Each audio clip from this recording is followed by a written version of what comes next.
Hi, everyone. I'm technology challenged, so they had to show me what end to talk into.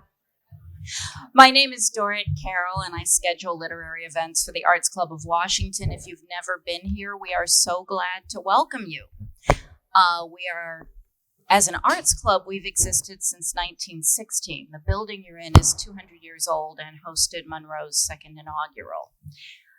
If you are interested in exciting events and a wide variety of art forms, please look us up at the Arts Club of Washington. Well, Arts Club, not the Arts Club of Washington.org.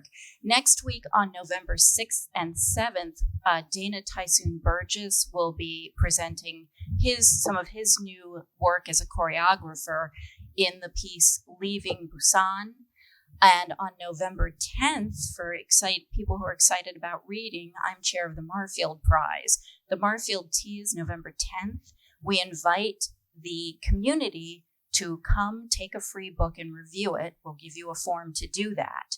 The 5 winning books go to our judges, and they award a $10,000 prize for arts writing.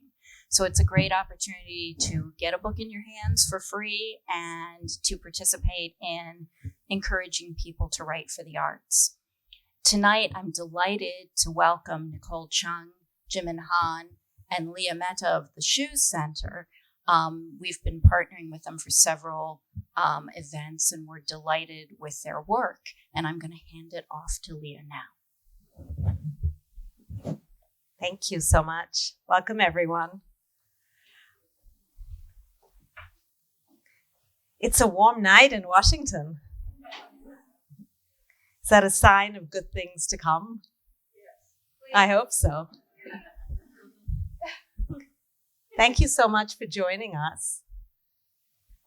We've been planning this event for months and months, so we really appreciate everyone's patience, and a big shout out to the bookseller, Loyalty Books. Woo-hoo!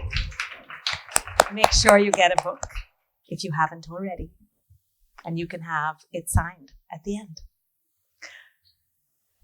So I'm the director of the Cheuse Center, and every fall, it seems now, Dorrit and I have been organizing a fall salon. We call them the Cheuse Salons. The Cheuse Center is a global community of writers, translators, and readers. We send emerging writers abroad. A little bit about that in a minute. We bring established and new voices to America, and we curate public programs to deepen global civic engagement. We are a home for international writers and for American writers who face out into the world. By enriching public life through reading, writing, and translation, we actively pursue a just society. I'd like to take this opportunity to give a shout out to our fellows. We have sent 23 fellows to over 30 places internationally in the last 8 years, from Madagascar to Kat, who's here, to the Philippines. Can't see you, Kat. And most recently, 2 fellows to Japan, 1 to the Canadian Yukon, and another to the Isle of Man. We also have Carol Mitchell here. Carol's right back. She has a new book out. We have Sam Ashworth, our first fellow, who has a new book coming out in a few months. So we've got a room full of Cheuse fellows as well. And part of Alan Cheuse's dream was that American writers would go abroad on important creative missions to enrich their fiction, nonfiction, and poetry. So we're delighted to have Chris O'Shea here as well, who is Alan Cheuse's widow. Now to our writers. Nicole Chung's A Living Remedy was named a notable book of 2023 by the New York Times and a best book of the year by over a dozen outlets. Her 2018 debut, All You Can Ever Know, was a national bestseller and a finalist for the National Book Critics Circle Award. Nicole's writing has appeared in the New York Times Magazine, in Time, The Atlantic, The Guardian, Esquire, Harper's Bazaar, and many other publications. Born and raised, as you will have read in her books, in the Pacific Northwest. She now lives in the area, so isn't that wonderful? And maybe we'll convince you to join us here. Jimin Han is the author of The Apology, a Barnes & Noble Discover pick named a Best Audiobook of the Year by Booklist, a Best Book of the Summer by the LA Times, Vanity Fair, Apple Books, and many more. She is also the author of A Small Revolution, which was my first introduction to her. We did an event at the Annapolis Book Fair together, and it's a really wonderful book. So if you're looking for a collection of these writers, you can get them at Loyalty Books outside. Born in Seoul, South Korea, she grew up in Providence, Rhode Island, Dayton, Ohio, Jamestown. That was Diwali. Lakshmi is in the building. And Jamestown, New York. Her work has been supported by the New York State Council on the Arts. I asked Jimin and Nicole to start with a short reading of each of their books. And so I'm going to turn to Nicole to begin and tell us a little bit about the book as you go into the reading. Sure. Thank you all so much for being here. I know there's a lot you could be doing on a beautiful evening in DC if it's a little too warm for my taste. And so we really appreciate that you're here spending time with us.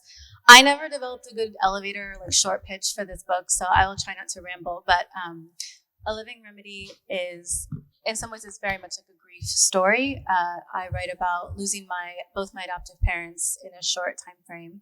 But it's also kind of a reckoning with broken systems in this country, particularly my parents suffered from the ravages of the American healthcare system. And so I kind of go into detail in the book. And ultimately, I think the question sort of driving the book, because there's a lot to say about our books, but I'm always really interested in what questions are on our minds as we're writing. And when I was working on A Living Remedy during the first year or two of the pandemic, I was thinking a lot about community and care and the distance between you and your home once you've left, the distance between what you wish you could do for your loved ones or your communities and what can feel possible within these systems we all live in. And ultimately, how we try to take care of one another in spite of living under systems that continually fail or dehumanize us. And so ultimately, I hope it is a story where I think of it as a story too of love and resistance, and hope as well as grief. So to make things really easy for me and you, I'm actually just reading from the very beginning of the book. And I chose this reading tonight because one of the main things we'll be talking about is memory. We'll be talking about memory and distance tonight. And the book happens to open with an important memory moment with my mother. I can picture her, one pale freckled cheek resting on the yellow floral patterned pillowcase next to mine. Warm brown eyes half lidded with sleep as she listened to me talk. She was often tired in those days. After walking in the door, she'd greet me and drop her purse on a chair and then go lie down for a while before dinner. Sometimes I'd follow her down the brown carpeted hallway to my parents' room, the second door on the right, and chatter at her from the doorway or my dad's side of the bed. If she fell asleep, I'd tiptoe away. When I was little, we'd sit side by side on her bed while she told me stories about her girlhood, taught me my prayers, got me started on early cross-stitch and crochet projects, and read me stories she loved. A Little Princess, Anne of Green Gables, Pride and Prejudice. By the time I was a senior in high school, I was mostly just looking to talk, to tell her about my day. I probably should have known to leave her in peace. She wasn't in good health then, which I didn't fully understand. No matter how exhausted she was, she never sent me away. I wonder if she thought about how soon I'd be leaving as the two of us lay on the squeaky old mattress, late afternoon sunlight filtering through sheer brown curtains above us. I wonder if that's why she always let me gab, why she didn't tell me to go away and let her rest. Soon we'd no longer be sharing a roof, and she wouldn't hear much about my individual days, only the sum total of whatever I could remember after a full week of classes and books and dining hall meals. On a Sunday afternoon phone call made with one of dozens of calling cards she mailed to me. We would still belong to each other, but we'd come to know one another differently in separation, in parting after parting. I didn't know what it would mean to leave, wouldn't begin to grasp it until my last night in my little blue childhood bedroom a few months later, when I couldn't sleep for terror and wonder. I'd spent most of my life in a small house in a small town, a Korean adoptee who knew I was loved but often felt as though I were living a life meant for someone else. Though dreams of escape held me in thrall, I missed my parents when I spent any length of time away from them. And my mom was the person I most wanted to talk to at the end of the day. I'm sure plenty of people who knew me were surprised that such a homebody only child set her sights on a life 3,000 miles away. It would be years before I'd understand that she was the one all along who'd been preparing me to go, who wanted me to have a choice. I think of those late afternoon talks with her now that I have my own children, knowing the days of both of them falling asleep down the hall are dwindling, that a time will come when something trivial or life-changing will happen to them. They'll be hurt or caught by surprise, or find that they're happier than they've ever been, and I will not be the first person they tell. That might be why I sometimes let them stay up past bedtime chatting with me, why even the brightest moments on the best of days can crack my heart wide open. But then sometimes I think, well, no matter where they go, no matter how far apart we are, maybe I'll always be someone they think to call, someone they want to talk to, because my mother's far beyond my sight, beyond the reach of my voice. And not a day goes by when I don't think of something I wish I could tell her. Thank you.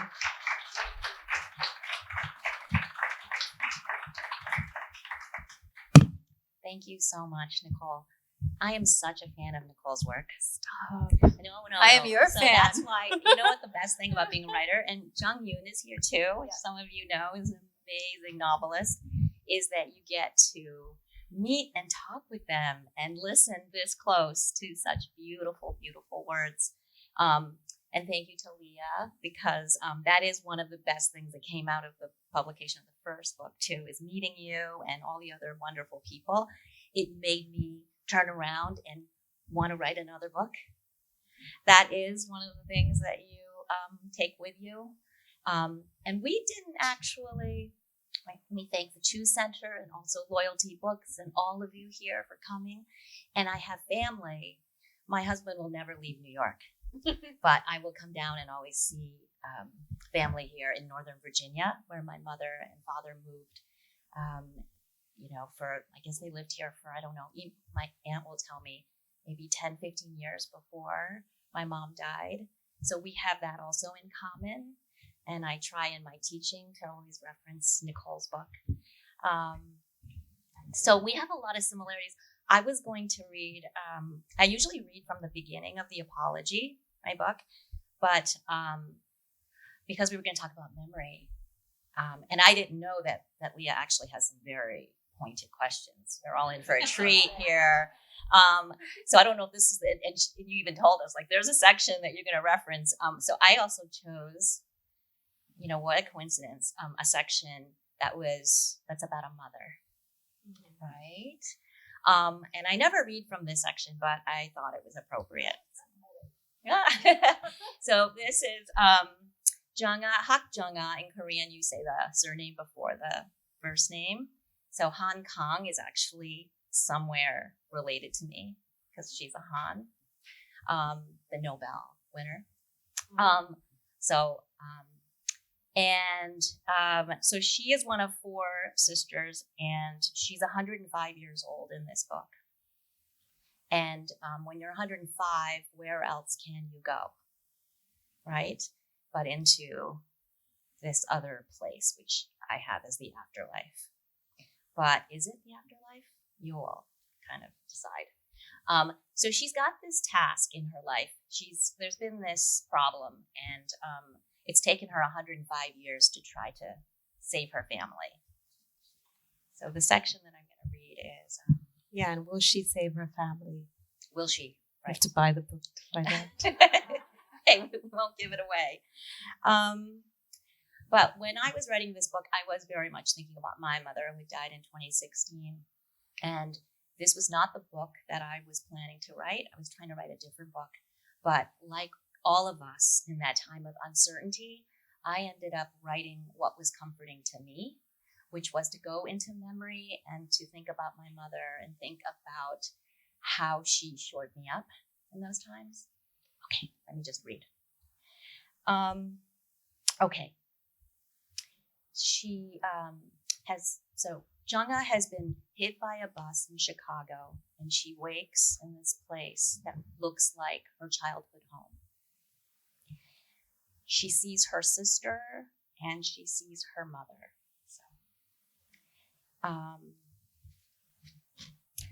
Amma, help me, I said. She didn't pause or turn her head. She was leaning down toward my sister. You can't hurry your sibling's arrival with songs, Arsuna. Appa wants you to have dinner with him, she said. And Sona leapt to her feet and sprinted past her.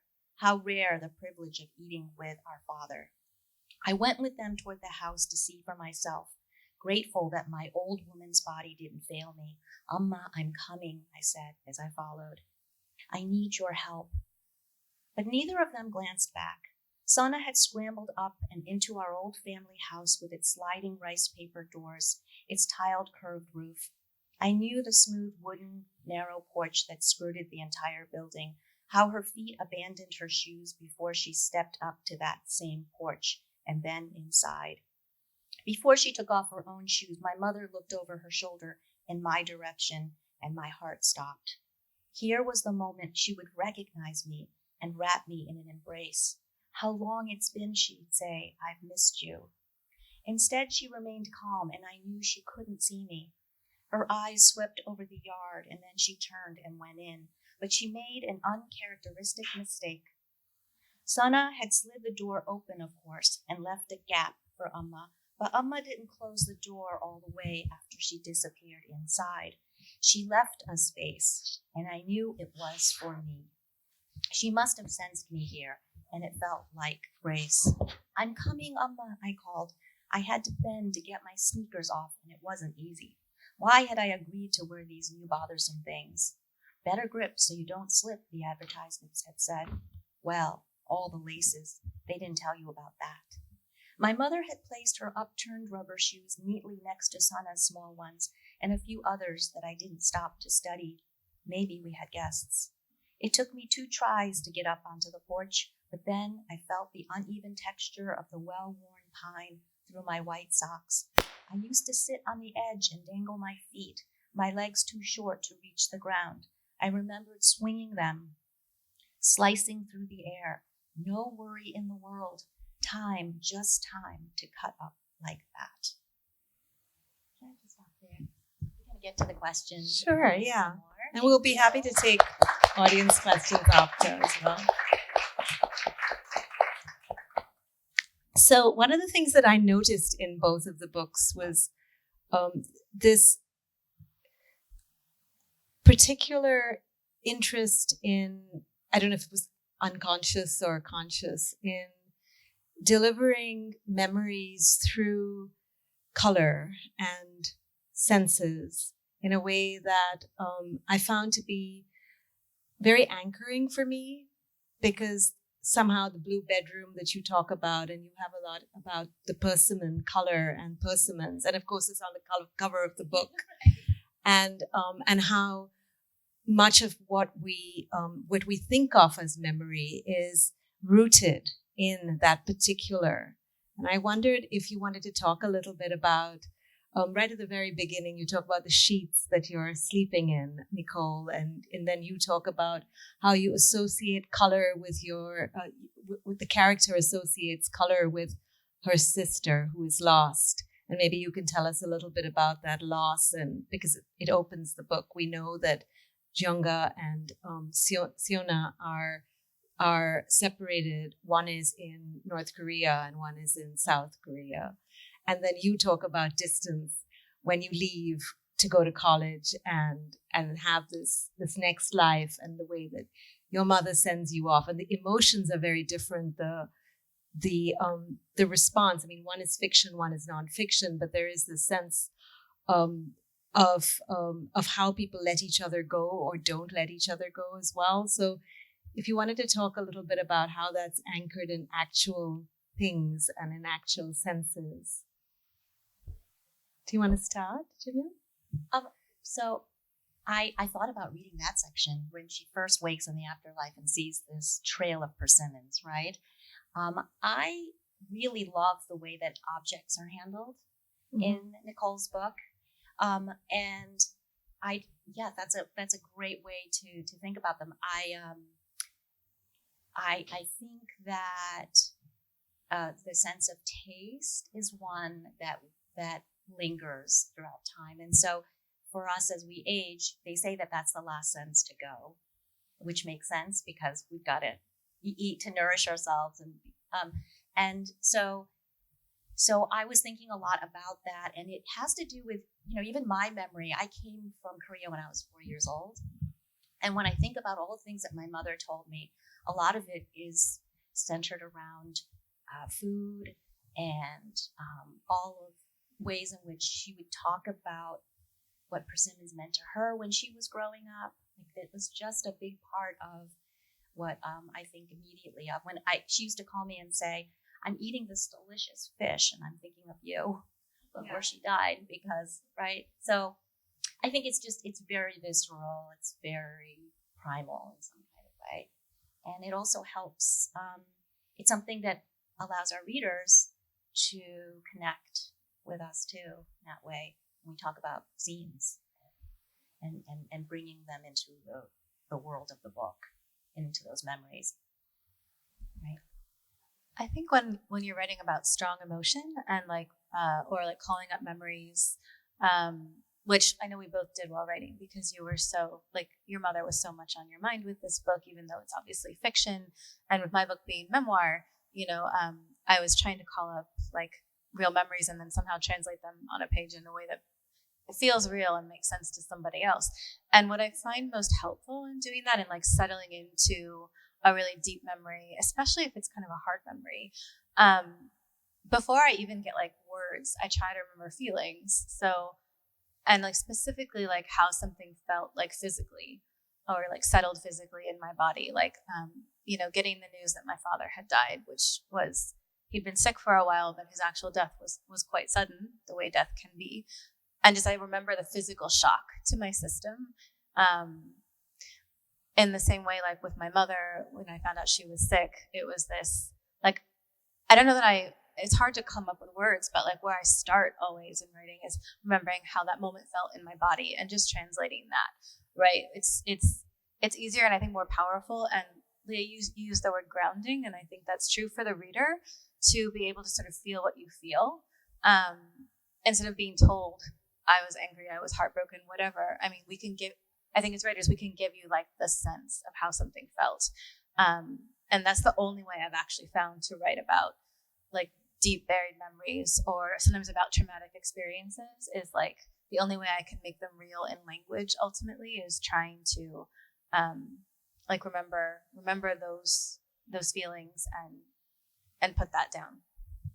And it's very universal as well. So you're not sort of thinking, oh, this is a gendered experience, or this is anything that isn't particular to all of our humanity, how we anchor ourselves in those emotions. And it's almost like we can hold on to those aspects to not just anchor the reader, but also anchor the emotion. But some of the emotions are really quite deep and difficult. And I wanted to explore that a little bit because you have this distance from a time, so a distance from childhood or a distance from country, which many of us experience, especially the nostalgia of the childhood, and to be able to convey that, and the characters in both the memoir and in the novel really get into that sense of the distance and how it is. I guess in terms of craft, it's remarkable to see, and we have a lot of writers in this room, how you take us back and forth quite in a masterful way. And I was wondering from a craft perspective if you wanted to talk a little bit about that and how you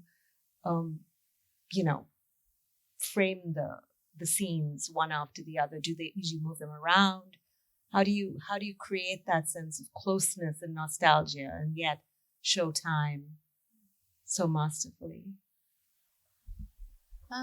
It's interesting. My first book was very, it wasn't really so linear. A Living Remedy is in many ways it was a new experience for me because it's probably the most chronological thing I've ever written. There's a couple of notable exceptions, especially the end, but for the most part, every other structure I tried, like every other chronology, it just ended up feeling things would lag in the wrong place, or it felt there wasn't a sense of movement, like when you're talking about the distance between like one home and another. And I was born and raised here and adopted here, so it wasn't like a distance between countries, but like West Coast to East Coast, small town to like an Eastern city. These were big. It felt like I was in a different country when I left home, and it. Apart from just the geographical distance, the cultural difference, my growing awareness of myself as growing up as a woman, as a person of color, as a Korean American, as who was raised in a white family, like being very aware too of like a psychological and cultural difference between me and my adoptive family, because I think I had to leave home really in order to face that and to think about it. So all of these things, sorry, I'm like digressing, but what I wanted to say is just to get the sense of movement and for it to feel fluid enough and like nimble enough to go back and forth between those two homes, those two worlds. It helped to have the timeline, the chronology be something simple, like, when the book starts, I'm young and it proceeds. But what really helped the most, like what anchored that movement back and forth for me was just sinking into like the setting. So when I'm back in my little town in Oregon, I grew up in a very small town between 3 mountain ranges, and I just tried to describe that so you can see it, so you can feel you're there and have a sense of like how in a way nothing changes, but it's this time in life when my family's changing a great deal and is very unstable against a really familiar backdrop. Versus like when I'm home on the East Coast raising my kids, because it's a very sandwich generation book. My kids were younger and my parents were needing a lot of help and I was going back and forth.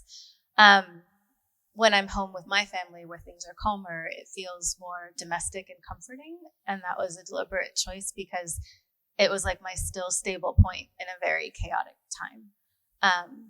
So I don't know if that answers your question, but I think really just going into the setting and the scene helped me a lot. I was actually going to, before we turn to you, say that one of my next questions was about place, and we can explore that a little bit more. But that was interesting that you talked directly into that. Yeah, the place seemed to matter very much, and obviously as writers and as readers, having place articulated in a way that we can relate to does create that universal sense of connection to that, because you're in your childhood bedroom. We've all been in our childhood bedrooms, or we're in that approach again to our families. We're coming in on a plane. You bring your husband back to visit and meet your family for the first time, and you talk about what it feels like in the airport and around. There's a scene where you're sort of describing how he fits in much more in the place. And then you talk about the racial origins of Oregon, which I didn't know about. And that relates also to like norms and how culture has been created around us. But we'll talk about that in a minute. Go ahead, Jim. Yeah. You know, I think these are all these different ways that you allow language, the ways in which you allow readers into the experience of the book. There are moments in Nicole's book where I think there's several lists that are kind of, they function structurally, but in those lists, they kind of open up the space to also, as a reader, we know what those objects are. We were just talking about these objects, right? And so it just allows us to also have those touchstones in a way as we're reading. I think that it's so interesting about what you're saying about the bedroom and about, but before that you were saying ways in which we as writers sort of create this experience. And there is this handling of time that goes in multiple directions, right? And so we have to sort of orchestrate telling our readers a little bit of what's going on, but then we also have to do a little foreshadowing. We have to go back. We're sort of orchestrating all kinds of things at the same time and doling it out so that you're almost having this kind of not virtual experience, but really able to enter the world in that kind of way. And so there are lots of time travel. Reading is time travel. And so then on the other side of that, and I think it's Toni Morrison who said that writing is a slow form of reading for her. And so I think, so in terms of how we kind of figure out how to orchestrate all of this, like my book is called The Apology because what is an apology? It already has a form, right? It sort of already has a trajectory. You know where she's going. And so it's like a roadmap. And then in that, I still can't just tell you, it's just sort of like listening to someone go on and on about a dream they had or about an apology they're supposed to make. You have to do the work of letting the reader in somehow. Letting the reader in then means describing a place, thinking about objects, thinking about, of course, Proust, the famous Madeleines. Objects send us into all kinds of places. They're like these bridges or touchstones. So, but we can't throw everything at you because then you'll be like, why do I need to know all of that? So we had to sort of like select the things and sort of create in managing all those things because so much is all kind of happening at once. I think it's true, like the selecting of moments or memories or scenes, like basically like what does a reader need to know to understand the story and to care about the stakes. And so like the memories, they might sometimes feel random, or the moments that you're choosing to like turn into scenes. But if you're reading it, it's like it's going to become really clear, right? Like why the author has included that. Like it's this particular memory, and that means you're going to understand this particular scene or this conflict or this character or this choice. You'll understand that better. So yeah, I think that's kind of like what you're to also then leave room for those spaces because they happen culturally. I just recently went to the Pacific Northwest recently, and it is really like an entire other part. It's so different in many ways. Yeah, so it's sort of this also what isn't included, balanced with what is included that creates that. And leaving space for the reader to have your own relationship with the book and to like bring who you are, what you're thinking about, what matters to you, your values, like what you're worried about, your relationships. You bring all of that to everything you read. And so, this is why I don't like to be prescriptive and say, this is what you should take from, a book.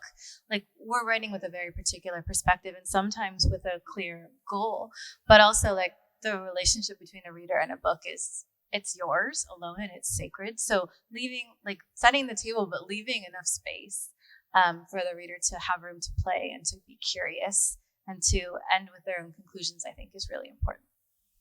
And I think with the apology, for those of you who have read it already, there is that sense of what is this place that is so separate?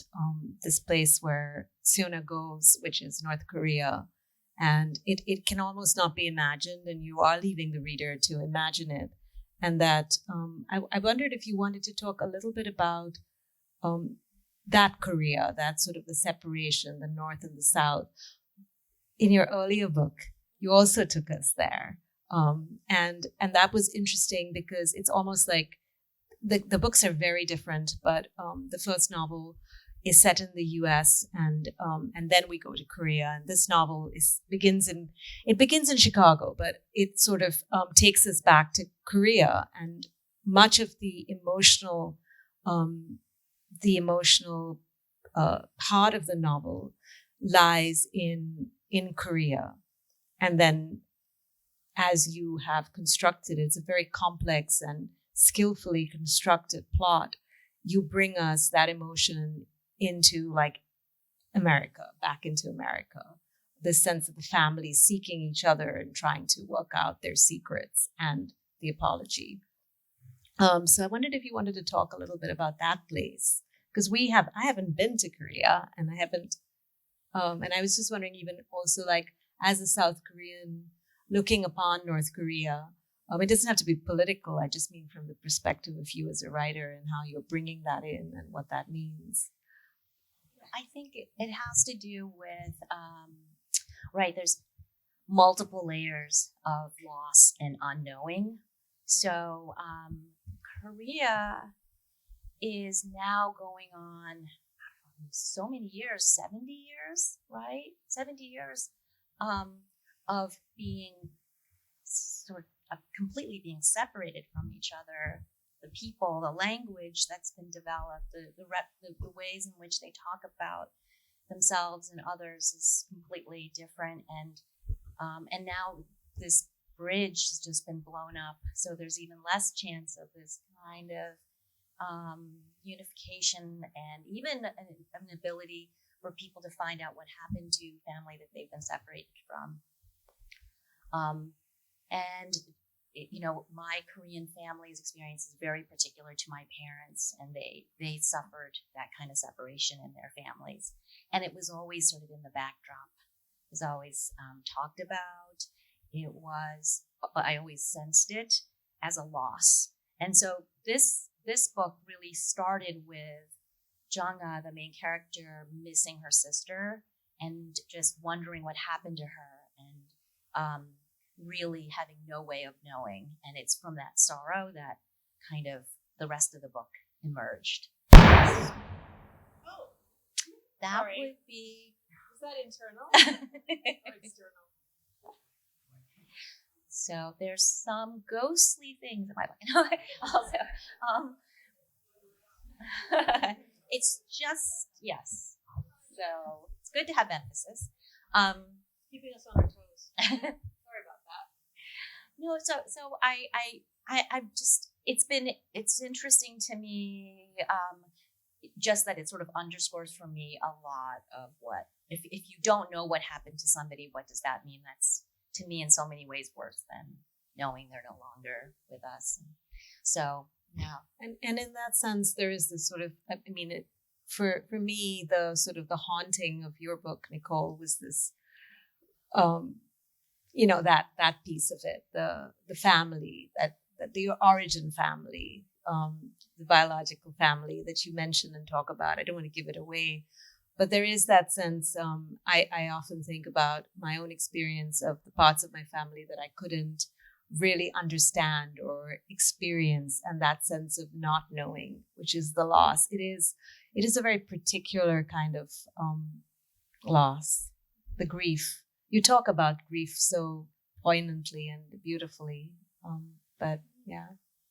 Thank you. I mean, one of the things that really surprised me about, it shouldn't have surprised me, but about the grief of losing my adoptive parents was just the ways that it called back to like grief and loss and feelings I have around like my adoption, and really like the loss of my first family And even though, like, as an adult, I took steps to try to recover information and found some of it, I don't think it's like a big spoiler to say, like, I write about being in reunion with my biological sister and how, like, comforting and helpful she was to me, especially after my dad died, even though he wasn't her father. Like, she was, like, she came to the funeral and was, like, so supportive, and that meant a lot. And I was so conscious of the fact that, like, I was losing family, but I'd also gained it.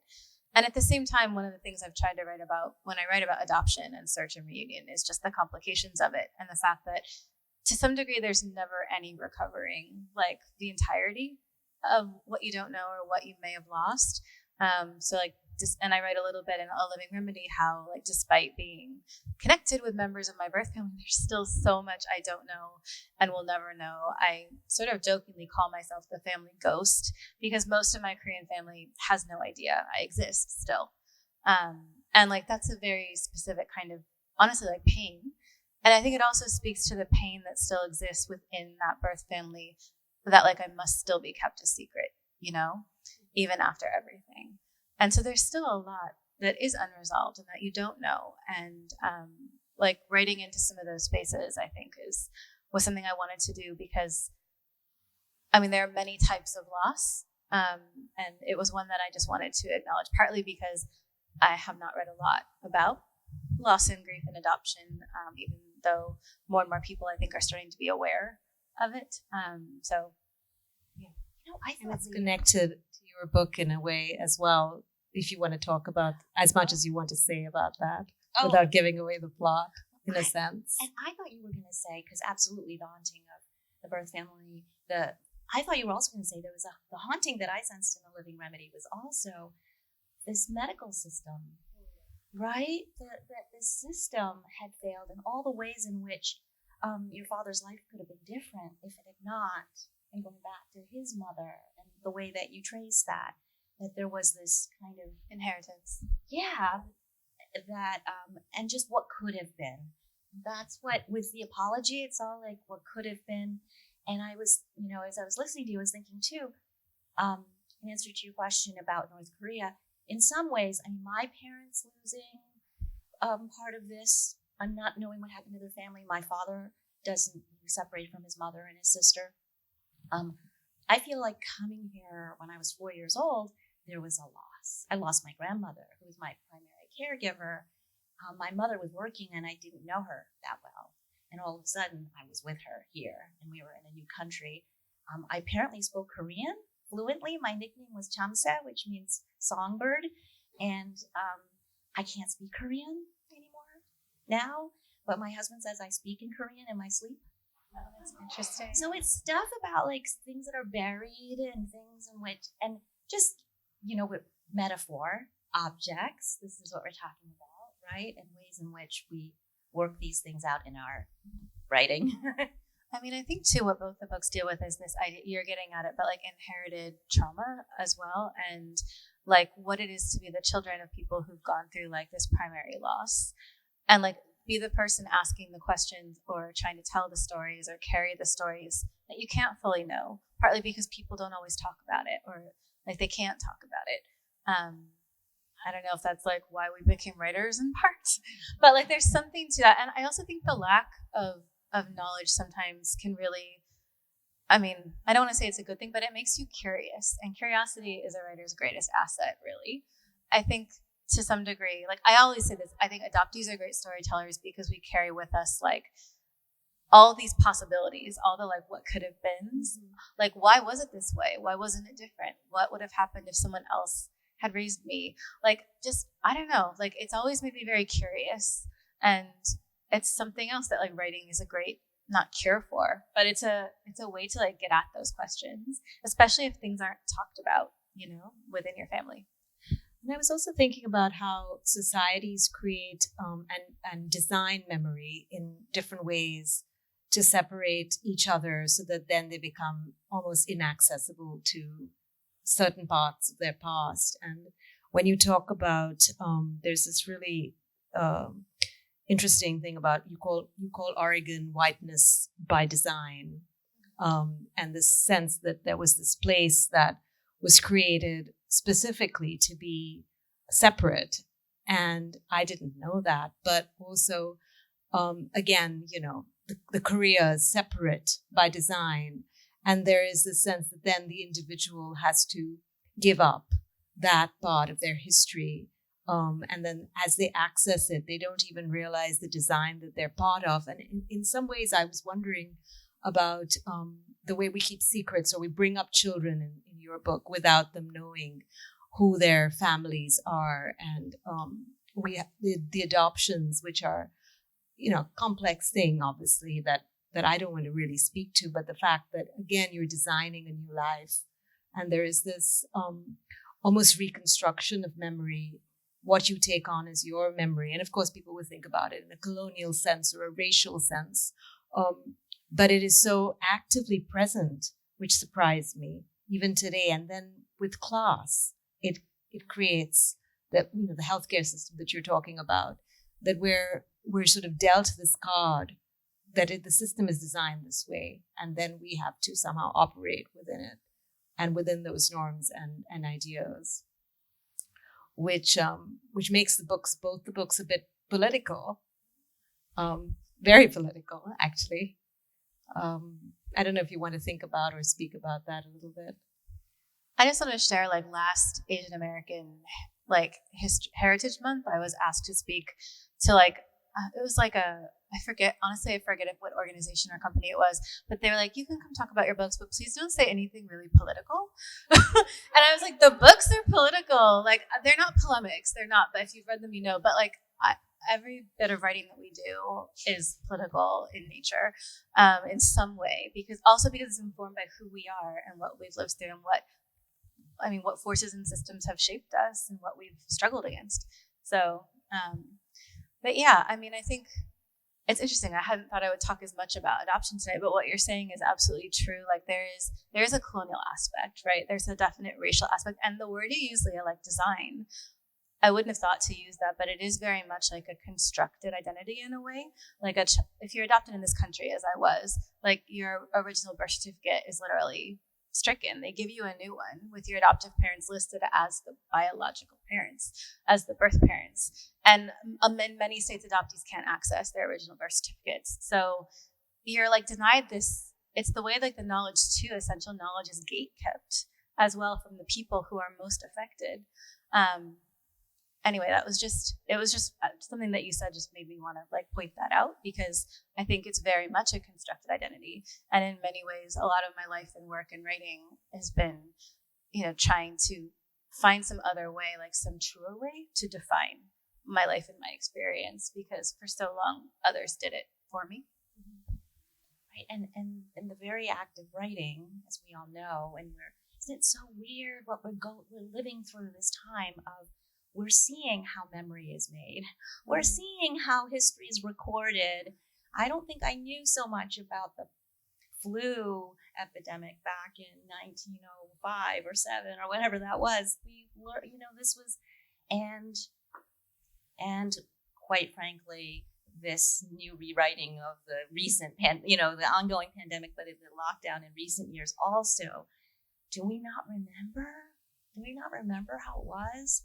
It's the writer's great kind of, we take great risk in writing, because look, your books can be banned, your writing can be banned. It is absolutely political to be speaking, right? And to saying, for the record, here's what I'm putting on the record. It's incredibly dangerous, which is why we know what we were just saying before about being able to transport people into places and to think about ideas in different ways. That is why books are banned, and why that everything they want to control all of that. And by design, that's a great way to do it, because you can sort of see the systems that are working. As a Korean writer, Korean American writer, there's absolutely ways in which I know that I'm writing. It's going to be received in a variety of different ways, and in ways that will challenge some people's ideas about what Korean Americans are like. And it will also hopefully add to this information about what Korean Americans can be like and Koreans are like. But I'm sorry to ramble, but I guess it is this absolutely, even those who say, and I remember a lot of people say, oh no, I don't, I'm political. It's not, I don't write anything political, but absolutely by speaking out, and it's more evident now more than ever that it is, right? I have one more question and we'll turn to audience questions. I thought it would be lovely. I mean, of course, you can choose your own sections, but I marked a couple of sections. I sort of thought about what stood out to me about how in family stories, the overlying emotion is love, that acceptance, that love. And there were some ways that you all talked about love that was really beautiful. So I thought maybe we could end with, I have marked something as well. But that last paragraph there, yeah. If you wanted to read that, and then, because it's so tied into like memory, love, we should always end with love. And then there was another paragraph that I said. Oh, wow. Before we ask questions. Like, this, just a little bit of context. This is shortly after my father's death. I'm writing about how I don't remember our last conversation, like which one was the last. I do remember one of the last ones. We were talking about my first book, All You Can Ever Know, which is much more focused on adoption. And I was so nervous showing it to my adoptive parents. And he said something like, it was around Christmas that he read it for the first time. And he said it was a really great Christmas gift. And it was just, like, I'd been so afraid they would sort of quibble with the experience or the memory. But I think even though they would have written a very different book about our family, like, they really respected my right to share what I did and honored what they saw. So my mother was telling me, he knew he wasn't doing well. I think he decided it was time to accept you, love you, forgive you for everything, and just be your father. If that's true, he must have made that decision during his final weeks, the weeks they spent reading my book together. There was nothing in it I hadn't already discussed with them. We'd learned how to talk about my adoption in ways we couldn't when I was young. But giving them my book to read meant sharing in new expanded language who I had become, how I differed from them, what it had been like to be their adopted child without mitigation or platitudes. And they could have resented me for it, or felt threatened by the many ways in which my feelings and experiences diverged from theirs. Instead, their response was, "We see you."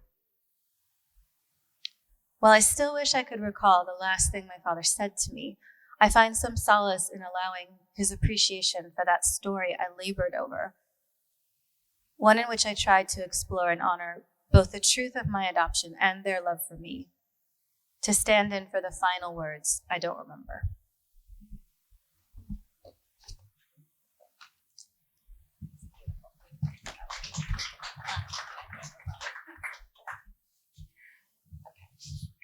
You're so great, Leeya. Thank you. You rarely get a moderator like this who then actually has you read a specific part of the book like this. Sometimes you get a moderator who hasn't read your book, which obviously Leeya would never do. No, I couldn't possibly do that. You should see how she's marked this up. Okay. All right. I know. Okay, so this is Jung-ah talking about her son who's just discovered, right, that his baby, this girl he fell in love with had a baby. It was unnerving. It was unlike him. Love can do that to people, turn them inside out, grow parts of the heart that had not been in existence before. They say that about the brain, but I think it happens to the heart too, or the soul, or whatever it is that we call the heart. I know this is not the way to think of actual human anatomy, but it felt that way then. It felt like the heart had grown wings and that the ankles sprouted them too, and I knew what he meant, but I couldn't acknowledge we had both fallen into this beautiful trap of loving people we couldn't be with. Thank you. I love that sense of the heart growing and then the seeing. Those two things felt so fundamental to love, that we grow that way, and we see. Thank you. I would love to invite audience questions. I'm going to give Dorit. Would you? May I? I'm going to give the mic down to the audience, and remember, you can stay for the book signing and for some refreshments as well. So we're going to be here a while. You can speak. It works? Yes, it does. Nicole, I wanted to let you know that that we have a book club here at the Arts Club, and we read your book for our book club earlier in the month. So I think those of us who read your book feel like we know you already. You do know a lot about me now. Yes, That's we true. do. Maybe too And much. Jimin, I wish that we had read yours as well, but we've just started our new year. So I guess I wanted to say that the one, we feel like we thought your husband was a saint. We thought your children were delightful. Your parents' love for you was just so endearing. But the one thing I took away that was very comforting to me was at the end, because my own children live far away from me, and I've always felt a little sad that we weren't closer together. And it was more, we moved these kids all over the country and then all over the world. So they just made their own way where they wanted to do it. And so it made me feel a little bit better about all of that they found their own way. I think in a way that's like the example you gave them. Like they felt free to move about. That's actually like an incredible gift. So that made me feel good. So thank you very much for your book.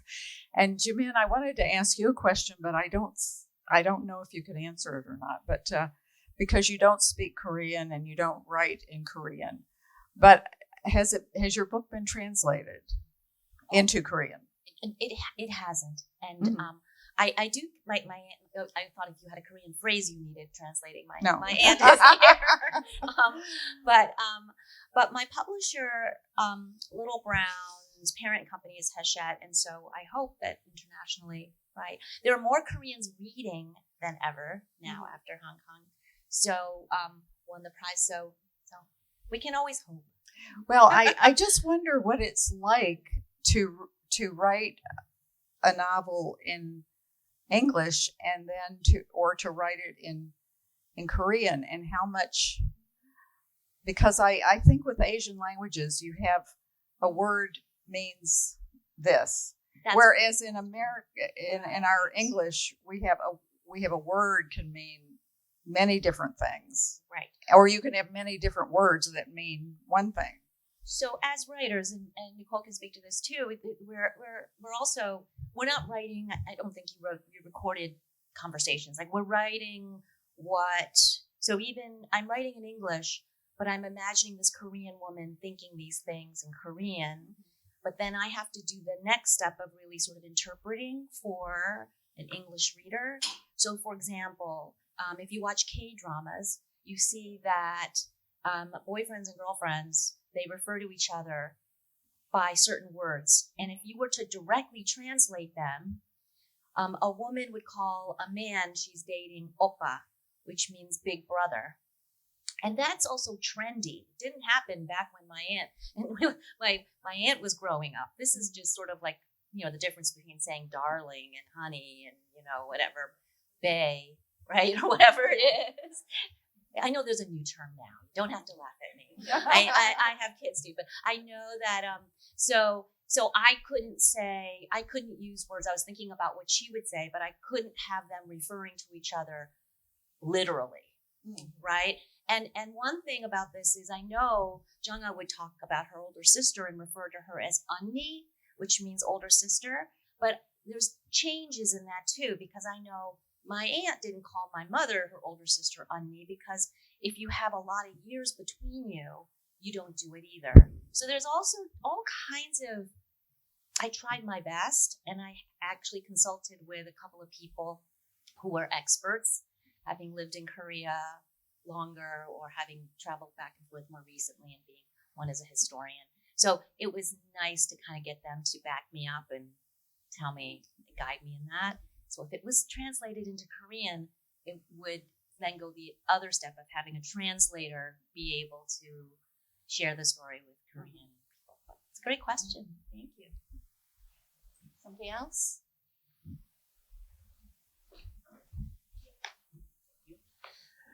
I don't want to ramble too much, but I find it quite peculiar how death is this underscoring thing that kind of outlines our lives. It's like, what is a shadow but the thing that's left behind in the candlelight? And it was a particular phrase of losing people, and I wanted to ask, this is a question that anyone could answer: what exactly is it that you lose when someone dies? Because when people pass on, they leave so much behind. Yeah, I should admit that even though I use that phrase because it's just common, I don't love the phrase I don't like saying I lost my parents. It makes me sound like I lost literal track of them somewhere. And it's like a euphemism. I just don't see it. I will more commonly say, I don't even really passed away. I usually just say they died. And then that if people are uncomfortable, I'm kind of sorry about it, but not really. So I don't know. I think there's actually one of the 3 lists in this book is things my mother left to me. And so when you were talking about how people leave so much behind, some of those are literal objects, her high school yearbook and this ring that I always wanted. And then a lot of it's it's more abstract, her love of the ocean, what I do when I'm anxious, things like that. And just I don't know, so I think a lot about inheritance and what you keep. At the same time, people who, I think there are people who when they grieve, they're able to still really feel the person's presence, or feel it's just another, your love or your relationship has just entered another phase. And I know that's literally true, but I wish I were, but I'm not able to access them in the way that I could when they were alive, and that to me does feel like a loss, like a gap. And at the same time, I have daily proof that, something endures, the love endures, and it doesn't weaken. In many ways, it gets stronger. Many people have talked about grief as the final stage of love, and that's kind of how I think about it right now too. So I don't know if I'm now rambling, but I hear what you're saying. And as for your question about what do we really lose? I mean, access, sometimes physical, sometimes emotional. But I do think there are times where I can hear my mother's voice so clearly, she's in the next room. So I do think it's clear they leave a lot that is still with us. Did you want to just mention what the title means? Yeah. Sure. I think it relates. Oh, so the title is from a poem by the great Murray Howe. Nobody writes about death like poets. And the line is just because even grief provides a living remedy, which I loved because it's I didn't want a title with death in it, not because I'm trying to shy away from what happened, but because a lot of grief is for the person grieving, what is life after a loss? And I wanted a title that gestured at that future, that shift. So yeah, That's a great answer, and that's why in this book, Jung at 105, you'll see it keeps going. She keeps going because that's what I learned from my mom about what happens after you're no longer here. And I don't know if it's because she just put those ideas in my head, but there have been moments when I've absolutely sensed that she's with me. But it is an interesting thing when for me, I feel like it's a layer of protection. I had my mother, I could pick up the phone and ask her, and she would be there for me. And it feels different. In my old age, I feel like I'm still a child. And when my mother, she had a stroke, and when she was really sick, she was calling out for her mother, you know? And we know that with the other, we know their moments when we're like in the worst shape, when that's who you call for. Sorry, I don't mean this to be, but my mother's mother passed away at like 96, a month before she did. And she called me crying, and she was like, "You're never ready to lose your mother." And I was just like so struck. Like, she had her mother, first of all, way longer than I had mine. And then also, like, I'm like, grandma was 96. Like, I don't know, but like, she wasn't ready. It's true. Like, it was still, she didn't have much longer. She was in hospice, but it was still such a deep loss. So. Dorit, do we have time for another question? How about one more? Okay, thank you. Hi, I'm Grace. Nice to meet you. I'm a Korean adoptee as well. And, my adoption experience was quite different than yours. And I ended up in the foster care system. I had 2 broken adoptions. And, grief was just something that was the norm in my life. And it wasn't until I had my first baby 3 years ago, very fortunate to be able to have a biological child. You know what that's like, having the first one that you meet, that you're related to ever in your life, and just seeing that face for the first time. And that's when it really clicked for me what loss and grief meant. Thinking about, oh my gosh, there's a person. I love my husband, by the way, so I would be sad to lose him too, but just this person that if I lost her, my world would just end. I'd never felt that before, because I had been relinquished so many times and put in so many homes and had so many families. And, for me, the gift of parenthood has really made grief very rich, whereas before it didn't mean much to me.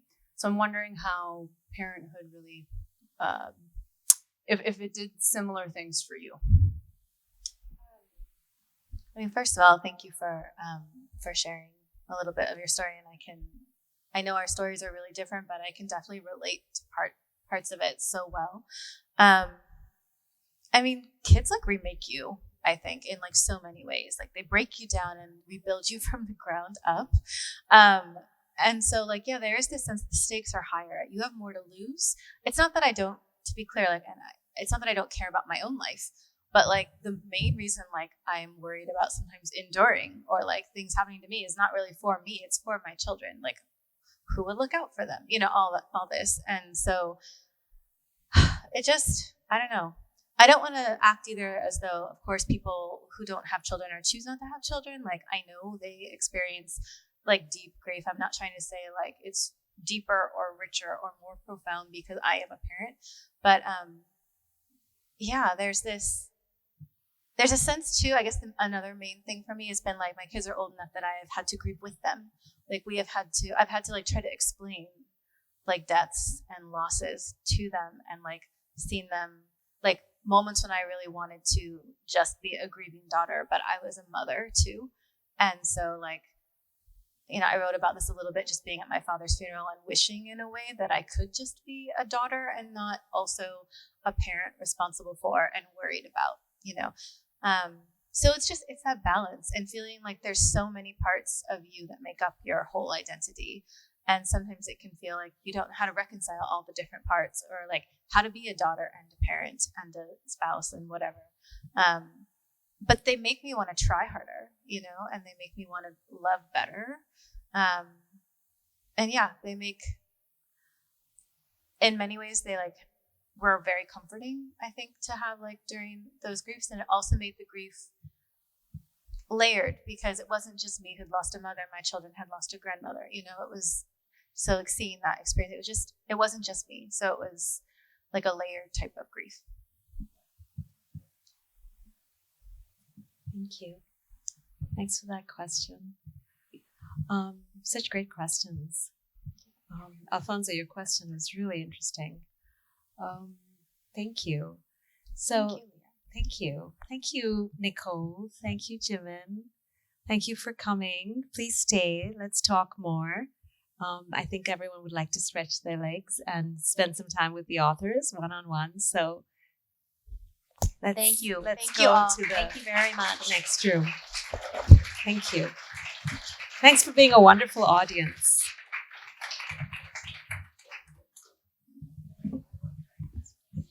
Oh, and a big shout out to Roman.